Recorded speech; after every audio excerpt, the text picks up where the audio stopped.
Good morning. This is Mona, and this is my morning view. Today, spring edition 2025, blue skies, little nip in the air. I don't think I'll need this for the later on in the morning. It's a beautiful day.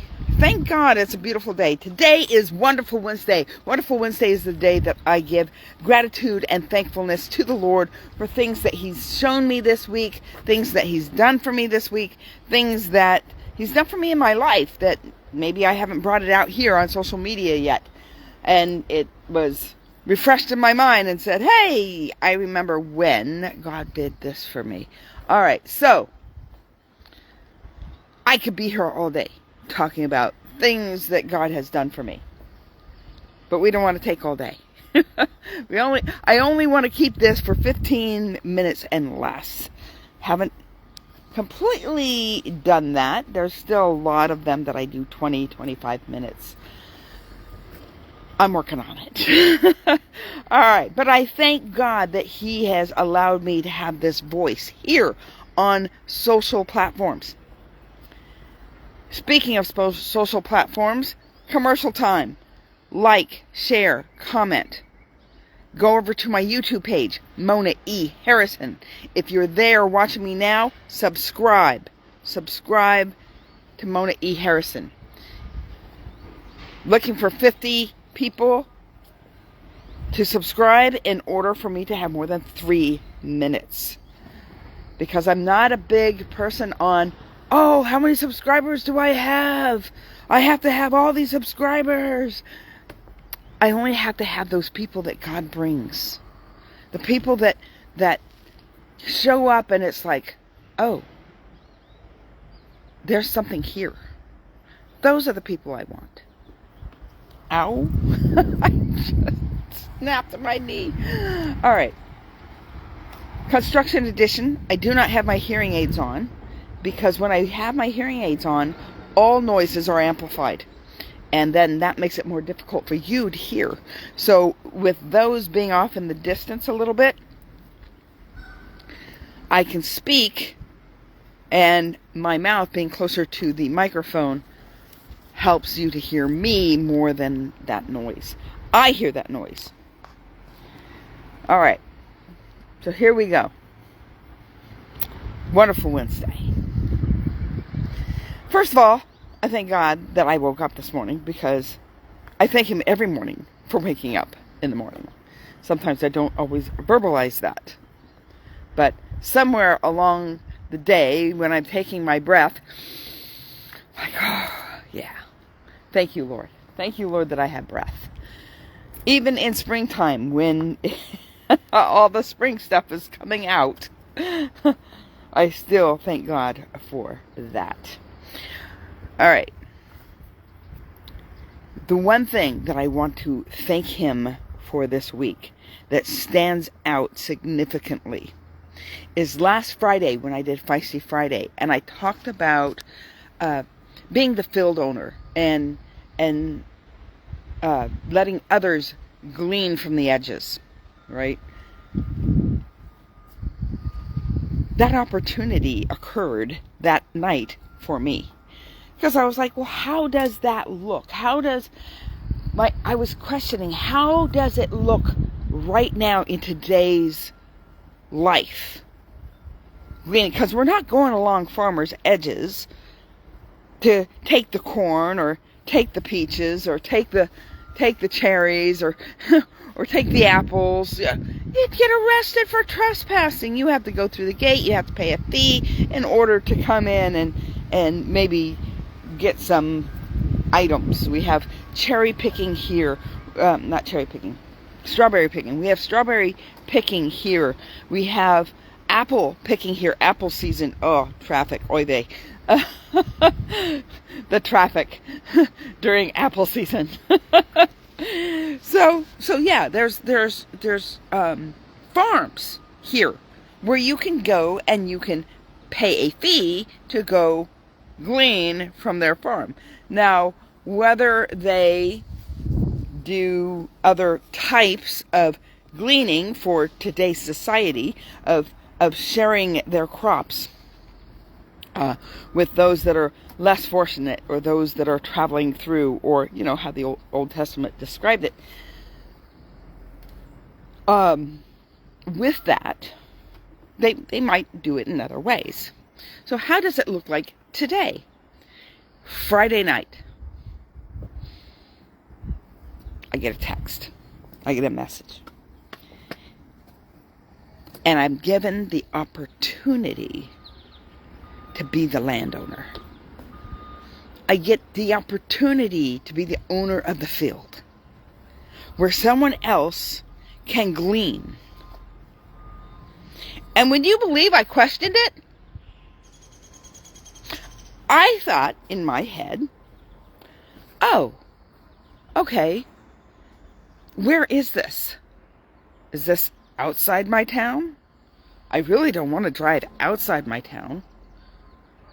Where do I have to go from there? Is that outside my town? I really don't want to drive outside my town. And then I heard this little still small voice going, I am giving you an opportunity for someone to glean off your land. And you are trying to figure out whether it is convenient for you.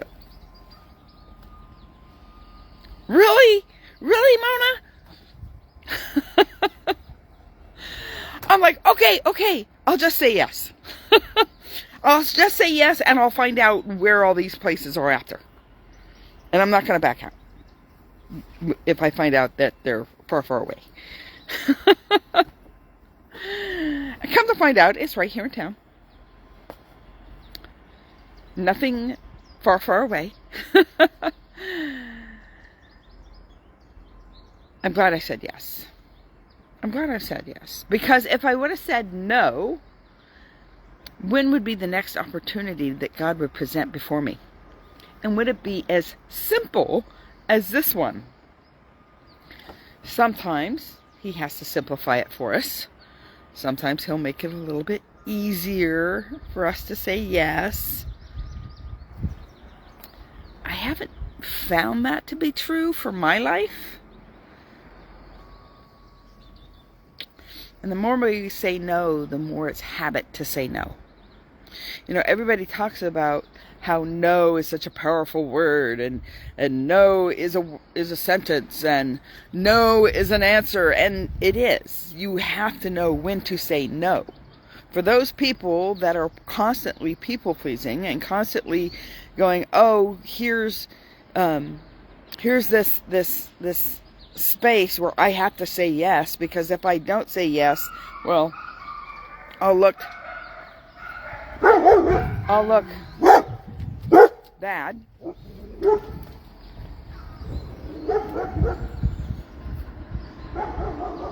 That doesn't sound good.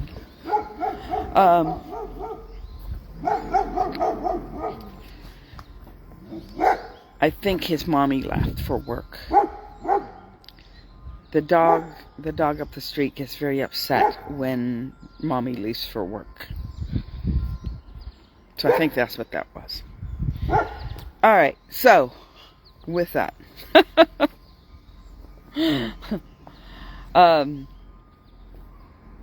What was I saying? The opportunities presented before us, and if we don't say yes, and those times that we need to say no, because God's working on our no.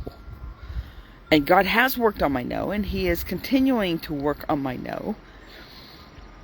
And I had to do a no last week. Last week? The week before? I think it was last week. Where I had to say no to something that I enjoyed. Because it was the right thing to do. Because I know it's the right thing to do. So He's working on my yes, He's working on my no, and I thank God that He is working in these areas. And that He gave me an opportunity the day of me talking about it. It was just something that was You know, when I went to the fun center and I saw the curls and I was thinking about their meaning and I was thinking about the practicality of it, I had to share a day with that. So I went with Feisty Friday. And not knowing that I was going to be presented with that opportunity that very night. Put your money where your mouth is. If you can't do the do, then you have no business telling others to do the do.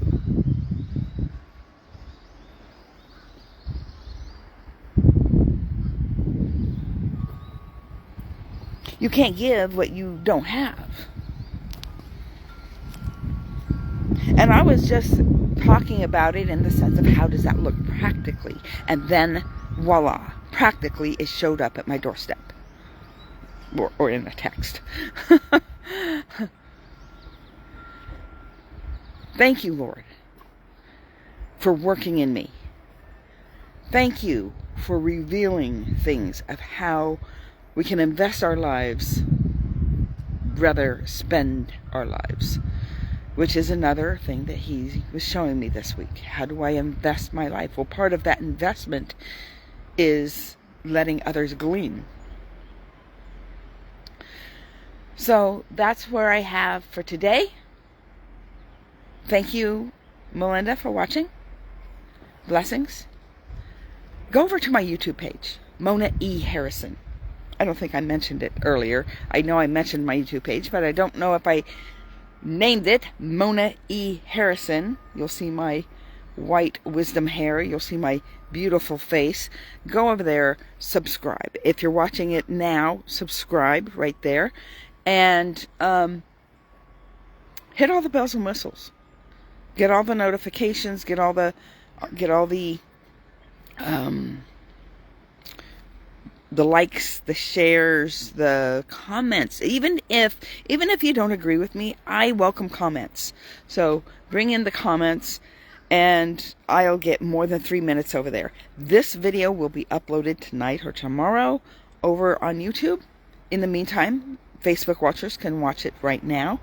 And that's about it. Subscribe. Mona E. Harrison. Blessings, everybody. Have a great day. I'll see you tomorrow for Thirsty Thinking Thursday. One of my favorite days. All right. You know what? I'm thinking they're almost all my favorite days. All right. Bye, all.